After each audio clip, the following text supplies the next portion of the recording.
Hi, everyone, and welcome back to our next episode of ReWalk's Topics in NeuroRehabilitation webcast. I'm Kathleen O'Donnell, and today we'll be talking with ReWalk's own Director of Product Management and Market Access, Kathryn Vaughn.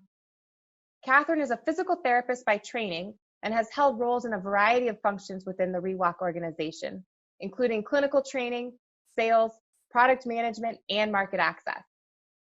In her current role, Kathryn oversees ReWalk's reimbursement specialist team and recently led the strategic efforts behind ReWalk's successful efforts to establish a new CMS billing code for the ReWalk Personal Exoskeleton. Kathryn's talk today will provide some updates on ReWalk's recent progress toward expanding market access to exoskeleton personal ownership within the US and Germany, and outline the current pathways to personal ownership, including a summary of some of the resources available from ReWalk to help clinicians navigate this process with their clients. Hi, Kathryn. It's great to talk with you today. Hi, Kathleen, and hi, everyone out on the web. It's nice to be here. Kathryn, I'm really excited for your talk today because I know insurance coverage is a big question for a lot of our viewers who are considering prescribing exoskeletons for some of their clients. So it'll be great to provide some of the valuable updates on the process and some of the resources that are potentially available for these clinicians. And to our viewers, I'd actually love to hear from you as well, to hear from any of you about any success stories that you have of clients that you have who have successfully gotten a personal exoskeleton. And in particular, what resources were the most helpful in helping you navigate that process, and maybe potentially what additional support did you feel like you needed to help make that go more smoothly. So let us know in the comments section, and please remember to like and subscribe to this video if you want to see more talks like this one. And I think with that, I'm going to turn things over to you, Kathryn. Thanks, Kathleen. I'll go ahead and get started. So introduction, my name is Kathryn. I've been with ReWalk for about 5.5 years and seen things from a lot of different sides. Today, I'm going to introduce a topic that's really pertinent to a lot of us, which is reimbursement. How do we actually get our patients a personal ReWalk system? We know this technology is so meaningful and can make a huge difference for them in their lives, but how do we get that reimbursed and paid for through their payer? So I'm going to go ahead and get started with our objectives. Main objective here is to really give you an update, what we've been doing, what successes we've had, and highlight our efforts with the HCPCS code. HCPCS codes are a way for the Centers of Medicare and Medicaid to provide a billing code, and I'll update you a little bit more on that. I would like to describe how a patient actually goes through the process and how they actually get their own device. So we'll detail that a little bit, and then share resources that ReWalk provides for clinicians who are helping patients with that process. Finally, I really want to have a call to action for future advocacy work, not only for us as a company, we're very committed to this as our mission, but for yourself as clinicians, how you can support our efforts and help to be the voice out in the field.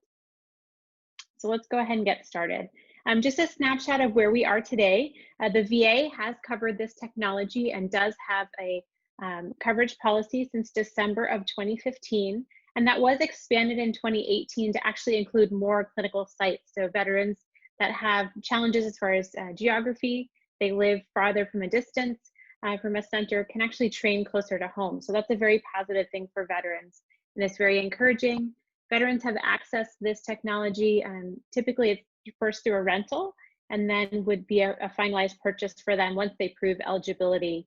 There is certain medical criteria that these individuals have to meet, and we support that as a company. We think that's very important that this technology actually get in the hands of the right people. From there, we moved to Germany, which is actually moving very well for us as far as access. We now have near universal coverage there with lots of contracts. We are on, the DME provider list, and things are progressing. So individuals that are interested would obviously, similar to the US, express interest to their physicians and then move through the process from there. Italy, there's access. And the biggest update on here is here in the US, the CMS, so Centers for Medicare and Medicaid, did approve a code. This was just on July 13th that it was published. This is very recent news. And we'll explain more what that code actually means. On the private sector side, we've had 43 different payers. Some of those have had multiple cases, but 43 unique payers cover a personal system on a case-by-case basis. So what this means for a patient is submitting a prior authorization, perhaps it gets approved at that level.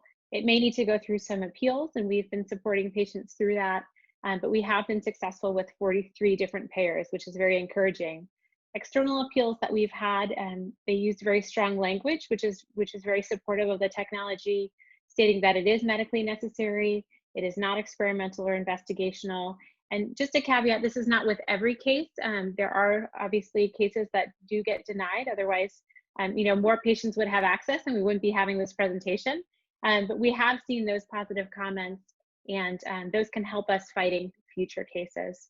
So really the next steps are diving into policy and pavement, which is a huge undertaking. We're very committed as a company to this. We obviously believe very strongly that this should be a technology that can be used and accessed not just by a privileged few, but by many. So that's the next big project on the books for us is working on those things. And just want to kind of back up into what a code is. So we worked with a consulting firm and submitted an application. This was quite a time ago. This is back in December. So it's a lengthy process. This isn't something you just do in a week. But we filed for a K code for the ReWalk. And so we were issued a positive decision. And again, that was on July 13th. It will be effective October 1st.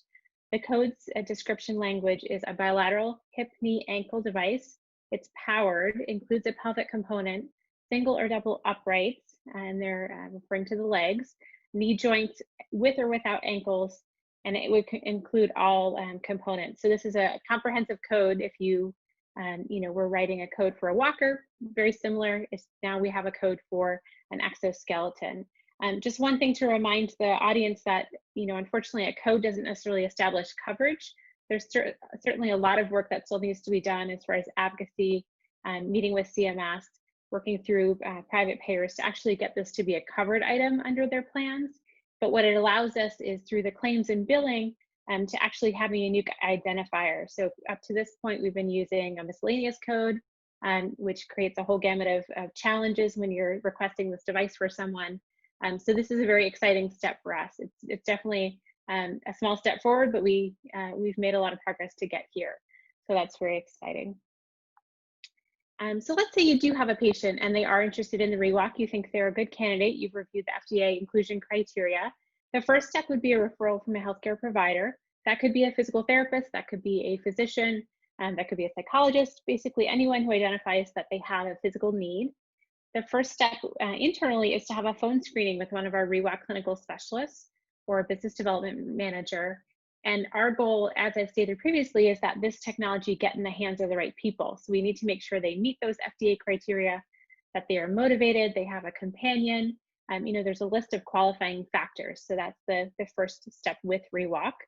With that, we would refer you to a ReWalk certified physical therapist. We have over 120 centers across the US. Worldwide, there's even more. And so getting that patient into a center where they can see a trained physical therapist to help evaluate if they are suited for this technology. During that evaluation, they would actually get physically measured. And then step 4 here is what we call a trial. A trial is when a patient physically gets in the device. We teach them how to obviously strap in, stand up, balance. And we always try to take steps on that first day to see how they physically perform with the device, but also how they see this fitting into their lives. Is this something that they would actually use? And if so, we would work through the reimbursement system and support. And I'll detail that a little bit more. Once the system does get approved, we would deliver that system to the center, and then training starts. And training is typically 20 to 40 hours. It's skills-based, so it really depends on how long it takes a person to get through a certain skill. We have some people that move very quickly. It's like learning a new sport, and they excel at that. And other people take a little bit longer, and that's okay. We want to make sure that you're absolutely safe and checked off on all these skills before you do go home. So thinking about what support we provide at ReWalk. So in the US, we do case-by-case reimbursement support. So for individuals who have a private payer or TRICARE, and I'll kind of detail who we can submit to next, we would provide benefits investigation. So we have an internal team, and they would call the insurance company and see what benefits that patient has. And if we are able to move forward and submit, we would submit a prior authorization. What that's doing is trying to get permission ahead of time that this device be approved so that there aren't any surprises on the back end. The patient's not going to get a bill. We're not going to end up with a piece of equipment sitting in a clinic that can't be used. It really kind of lines everything up as far as payment and approvals. Unfortunately, if that is denied, we will, in some cases, support individuals with appeals, and we've done a lot of this in the past. Our efforts have been a little bit more limited recently, just because of all the HCPCS and payer policy projects. But on a case-by-case basis, we can absolutely support those appeals. What we can always do is support the clinician in the appeal, and that's something we're very prepared for. We have documents and a team that can speak with you if that help is needed. Speaking about preferred payers, because there's definitely payers that are easier to go after for newer technologies. We obviously mentioned the VA, they do have a coverage policy. Outside of that, TRICARE is a great payer for the ReWalk. Workers' compensation, their goal is to return the patient to their prior level of function. And if they were walking previously and they're not currently walking, ReWalk fits really well into that. Same thing with an auto insurance or Michigan Auto.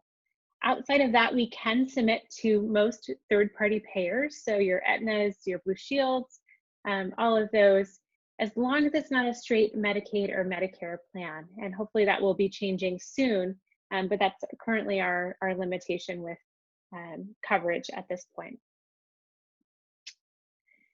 So what would a submission packet look like? So, I'll run through this pretty quickly, but we do need a prescription from their physician, and that should say purchase of a ReWalk system, a letter of medical necessity by the physician, and we do have templates available. That's something that I can provide if people want to reach out or if you want to work with your local team.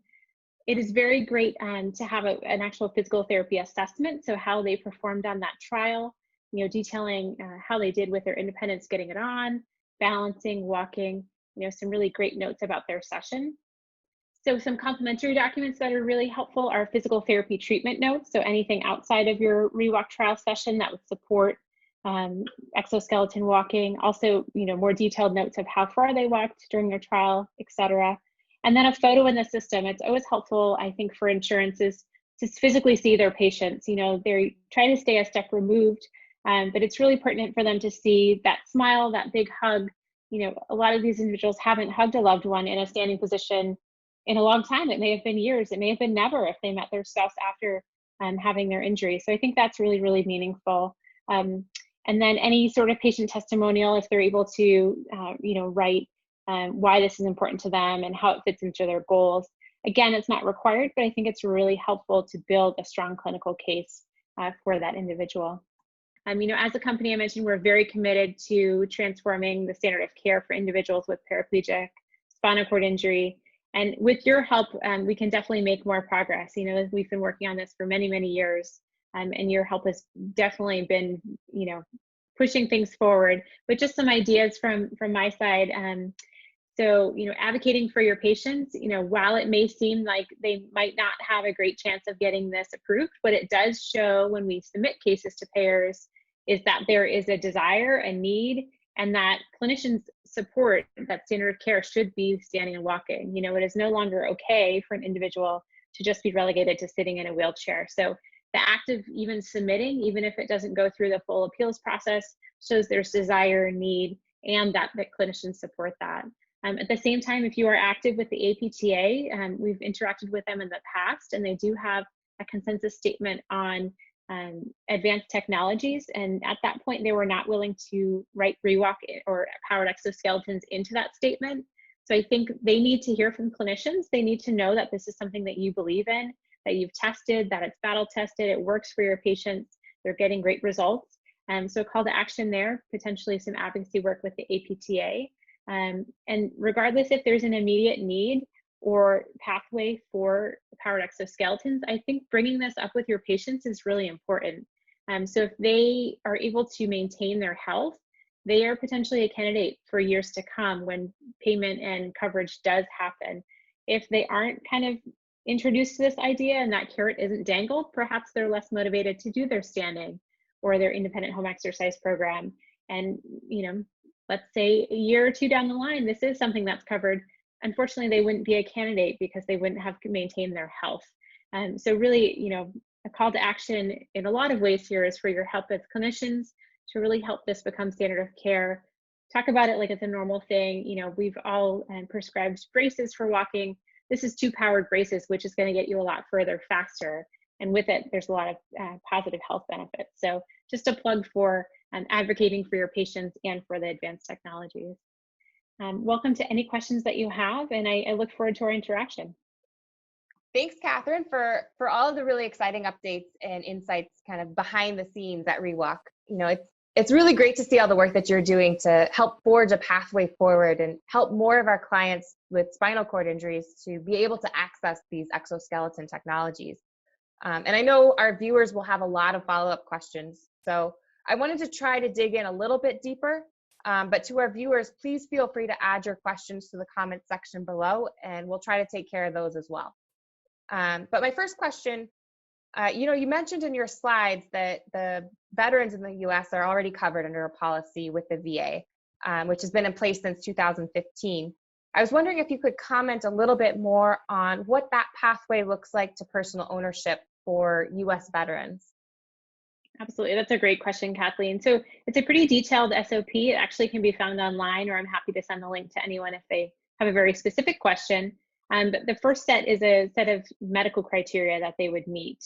And then obviously that they would have a companion. So the device is requires use of a companion here in the US per the FDA. That's something outside of us in ReWalk. That's something much bigger. And so, with those 2 things, they would go into their center for an evaluation, very similar to the private sector, show that they can meet a certain standard of skills. And for them, that's about 5 or 6 skills that they can perform. And then from there, they work through prosthetics department so that this could be ordered for them as a rental. And once that rental period is over, it would convert to a purchase. So the VA wants to make sure that the individuals are actually going to use and integrate this into their life at home. And so that's why they start with the rental and then proceed to the purchase. And that's just how that relationship has worked out to this point. Great, makes sense. And then in terms of more of a widespread coverage for exoskeletons, Germany seems like they've been leading the pack, so to speak, in terms of what they're able to get on contract. But are there any lessons that we can learn from our success in Germany to help inform clinicians here in the US and potentially the rest of the world about, who are these successful, personal exoskeleton candidates? Yeah, and that's something we've seen not just in Germany, but here in the US, but individuals who are motivated. I mean, if you give me a piece of new equipment, I could use it or I could leave it in the closet. And so we know the technology only works when you use it. And so identifying people who want to get up out of their chair, they want to walk, the research shows a minimum of 3 times a week for 30 minutes will get the physical benefits that we're looking for. And so someone that's committed to that. So I think the primary is motivation. Everything outside of that, is very true to the VA, medical criteria. We need to know that your body is ready to tolerate this activity. But the key is really if you're going to be someone to use it. Great. And you talked about this pathway to personal ownership, and one of the key steps that you mentioned was this ReWalk trial day itself. So for any of the clinicians in the audience that are trying to learn a little bit more about what this clinic day entails, or what that trial day entails, could you elaborate a little bit more on what that looks like and potentially how those events are organized? Absolutely. So it's a program we started in 2015, realizing that not every physical therapy clinic can make a large capital budget purchase, but that there are enough individuals across the US with spinal cord injury that we need to find a way to have them gain access to technology. And so it's a day that we set up with your facility. You would be trained in the ReWalk, so you would know how to operate the device, and we would be there as consultants, bringing the equipment to you. We would have patients pre-screened and pre-evaluated so that we know that they are good physical candidates. We would know their measurements. We would have appointments throughout the day. Usually it's typically about 2 hours for each patient, but we can be a little bit flexible there. It just depends on how the schedule works in your facility. And during that appointment, like I said, we help them, we configure the device for them. We help them get in, strap in, stand up, run through a set of balance exercises, and then always to try to take some steps. It's always a bonus if we can, have some family there so they can experience that as well. But really the goal is seeing that they can physically operate the equipment and that they have a desire to use it in their home and community.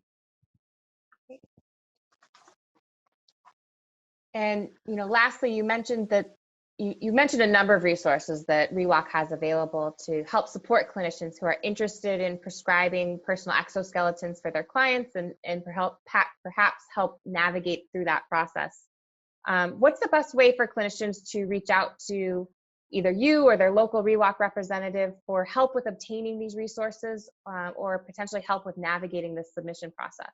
Absolutely. So probably your best resource is our website is rewalk.com and /contact, and that will help funnel you to your local representative. So we have a set of physical therapists across the US that do those clinic days, and so they'd be able to provide you insight into, is there a facility doing it 5 miles down the road that you can refer your patient, or should you become that facility? Should you partner with ReWalk to be an access point for this technology for individuals? And so those are the main two places. Excellent. And we'll include that link to the ReWalk contact page in the video description below as well. All right. Well, thank you so much for a great talk, Kathryn, and thanks so much for your time. Thank you, Kathleen. I really appreciate it. And to our viewers, we hope you've been finding these talks interesting and useful. So don't forget to reach out in the comments section with any of your exoskeleton success stories. And please also make sure to like and subscribe to this video using the buttons below. You can also use the comments section to ask any additional questions or to suggest any future talks or speakers that you would like to see in this series. We hope you tune in with us again next week, and have a great week, everyone.